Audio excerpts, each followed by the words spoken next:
السلام علیکم معزز ناظرین، ڈاکٹر ذاکر نائک نے فیصل آباد جامعہ سرفیہ میں پہلا ہی خطاب کیا، جو ان میں بہت ہی زبردست باتیں کی ہیں، بہت ہی اہم ضروری باتیں کی ہیں جو ہر مسلمان کے لیے ان کو فالو کرنا بہت ہی ضروری ہیں۔ تو آگے ڈاکٹر ذاکر نائک کا بیان بھی سن لیتے ہیں اور آگے اس پر پھر بات بھی کرتے ہیں۔ گرامی، جیسا کہ آپ سب کے علم میں ہے، معزز مہمان ہمارے تشریف لائے، ہم اپنی طرف سے اساتذہ، طلبہ اور انتظامیہ کی طرف سے انہیں خوش آمدید کہتے ہیں اور شکر گزار ہیں کہ انہوں نے ہمارے لیے یہ وقت نکالا ہے۔ گزارش صرف اتنی ہے، چونکہ وقت بہت کم ہے اور ان کے پاس صرف 10 منٹ ہیں، لہذا آپ ان کی گفتگو سماعت فرمائے۔ میں نہایت ادب سے ان سے گزارش کرتا ہوں، حجت الاسلام جناب ڈاکٹر ذاکر نائک صاحب تشریف لائیں اور اپنے خیالات کا اظہار فرمائیں۔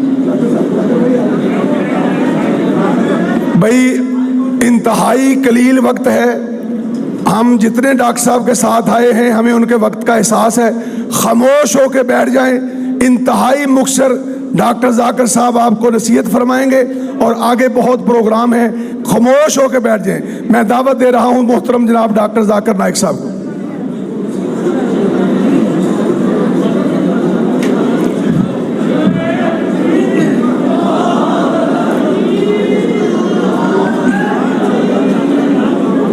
الحمدللہ والصلاة والسلام علی رسول اللہ وعلی آلہ وصحبہ، اما بعد، اعوذ باللہ من الشیطان الرجیم، بسم اللہ الرحمن الرحیم، ومن احسن قولا ممن دعا الی اللہ وعمل صالحا وقال اننی من المسلمین، رب اشرح لی صدری ویسر لی امری واحلل عقدۃ من لسانی یفقہوا قولی۔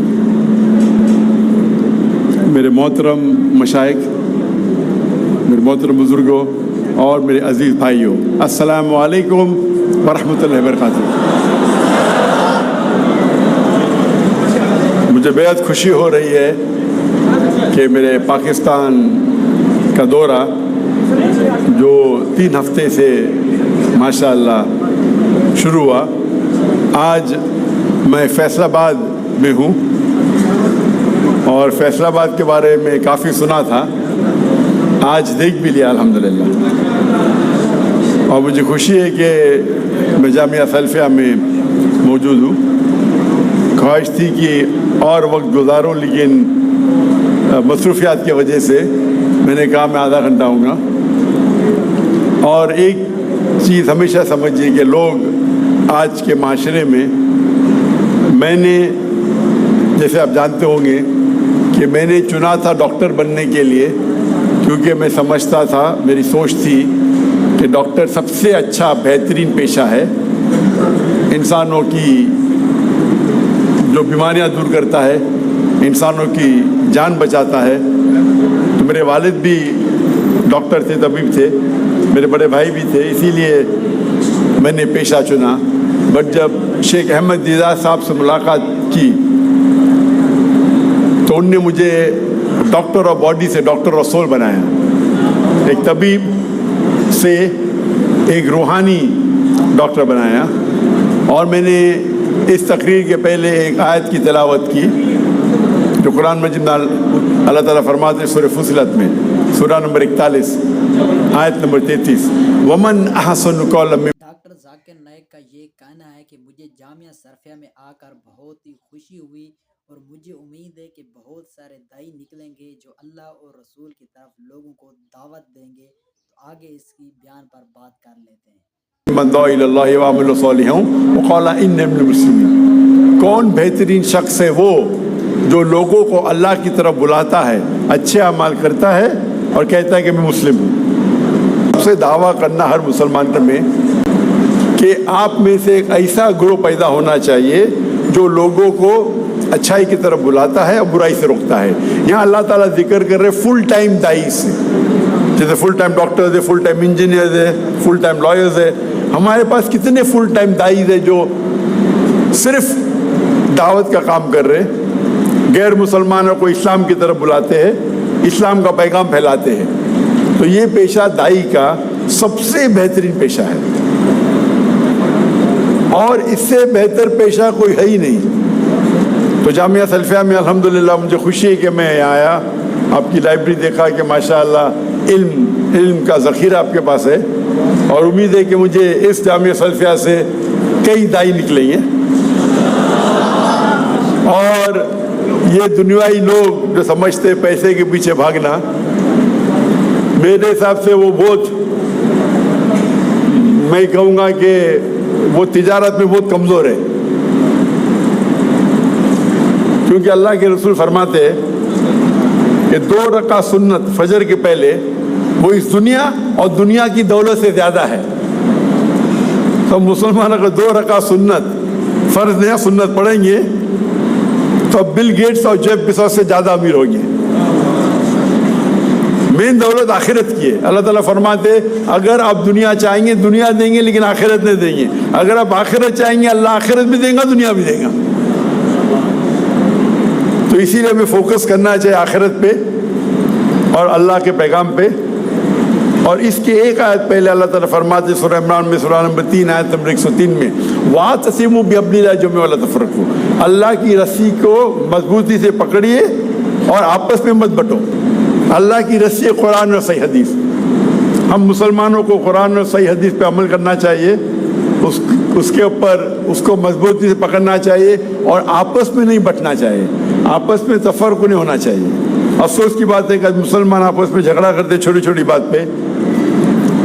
ہمیں تحقیق کرنا چاہیے، ہمارے تحقیق پہ اٹل رہنا چاہیے، لیکن ضروری نہیں کہ ہم آپس میں جھگڑا کریں، اور جتنے جھگڑے ہیں وہ افضلیت کے اوپر ہے، حرام حلال پہ نہیں ہے۔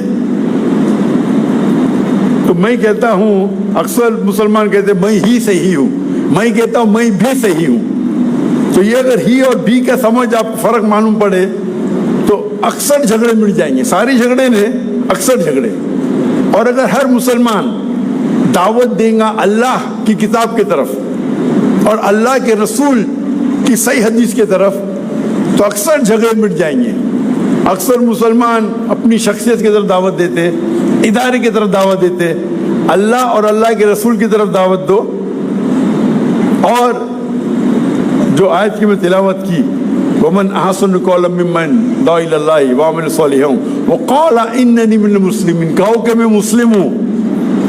تو ہر مسلمان اگر اس کے اوپر ڈٹ کے رہے میں مسلم ہوں تو جتنے یہ اکثر فرقے ہیں یہ مٹ جائیں گے۔ اگر کوئی مدینہ سے فارغ ہے، اپنے آپ کو مدنی کہتا ہے، مجھے کوئی اعتراض نہیں، کوئی ندوہ سے فارغ ہے ندوی کہتا ہے، دیوبند سے فارغ ہے دیوبندی کہتا ہے، یہ نسبت سے کوئی پرابلم نہیں۔ لیکن جب مذہب کا سوال ہے، جہاں دین کا سوال ہے، اللہ تعالیٰ قرآن میں فرماتے قَالَ إِنَّنِي مِنَ الْمُسْلِمِينَ، کہو کہ مسلم ہے۔ اگر یہ سارے مسلمان سمجھ جائیں گے اور مسلمان ایک ہو جائیں گے تو انشاءاللہ ہم پھر سے دنیا کی چوٹی پہ ہوں گے۔ آج کی تاریخ میں مسلمان کو فٹ بال کی طرح لات مارا جاتا ہے، سب جگہ مسلمان کو نیچا دیکھا جاتا ہے، اور مسلمان کے ساتھ جو سلوک کیا جاتا ہے، اللہ کے رسول کی حدیث ہے کہ ایک وقت آئے گا جو مسلمان پہ ٹوٹ پڑیں گے تو صحابہ پوچھتے کیا مسلمان اقلیت میں رہیں گے کم رہیں گے؟ تو اللہ کے رسول فرماتے نہیں، وہ تعداد میں بہت زیادہ رہیں گے لیکن جھاگ کی طرح، لائک فروت۔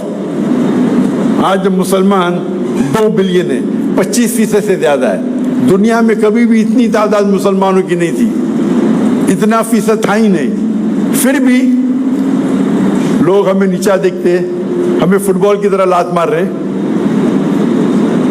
8ویں اور 9ویں صدی میں مسلمان ٹاپ پہ تھے کیونکہ ہم قرآن و حدیث کے قریب تھے۔ آج ہم قرآن و حدیث سے دور ہو گئے، اس لیے یہ ہماری حالت ہے۔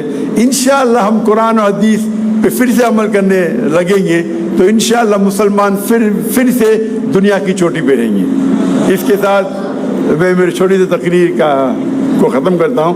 وآخر دعوانا الحمدللہ رب العالمین۔ اچھا، ڈاکٹر صاحب کی ساری معروضات آپ نے سن لی ہوگی، سارا بیان آپ نے سن لیا ہوگا، تو سارے بیانات کے حوالے سے ہم ایک ہی نقطے پر بات کریں گے کہ ڈاکٹر ذاکر نائک نے جو فکر آخرت کے متعلق نقطہ بیان کیا ہے، بڑا ہی زبردست ہمارے لیے پیغام بھی ہے اور بڑا زبردست انداز کے ساتھ بیان بھی کیا ہے کہ جو لوگ دنیا میں پیسے کے پیچھے بھاگتے ہیں، شہرت کے پیچھے بھاگتے ہیں، شہرت حاصل کرنا چاہتے ہیں، ان کے متعلق ایک اللہ کے رسول نے حدیث فرمائی ہے کہ دنیا کی تمام چیزوں سے ایک چیز بہتر ہے، وہ دنیا میں بظاہر آپ کو چھوٹی لگتی ہے لیکن وہ سب چیزوں سے ہی بہتر ہے، ساری دنیا سے ہی افضل ہے۔ وہ کون سی چیزیں؟ وہ چیزیں کہ آپ جو صبح کی 2 سنتیں پڑھتے ہیں، مثلا فرض نماز سے پہلے جو 2 رکعت سنت ادا کی جاتی ہے، وہ ساری دنیا کی معافی، دنیا کی شہرت سے، دنیا کے پیسے سے، ہر چیز سے یہ 2 چیزیں یہ سنتے بھی افضل ہیں۔ تو دیکھیں دنیا کی یہ حیثیت ہے۔ ذاکر نایک نے یہ بھی فرما دیا کہ جو لوگ دنیا میں آخرت کو حاصل کرنے کے لیے لگ جاتے ہیں، محنت کرتے ہیں، اللہ پاک ان کو آخرت بھی دیتا ہے، دنیا بھی دیتا ہے۔ تو یہی دنیا کی حیثیت ہے۔ ڈاکٹر ذاکر نائک نے بڑا ہی زبردست بیان کیا ہے فکر آخرت کے متعلق۔ تو یار اسی بنا پر چینل پر نہ آئے تو کائنڈلی چینل کو سبسکرائب کر لیں، ساتھ ہی ویڈیو کو لائک کر دیں، کمنٹ سیکشن میں اپنی رائے ضرور لکھیں۔ تو ملتے ہیں کسی اور ویڈیو میں، تب تک اللہ حافظ۔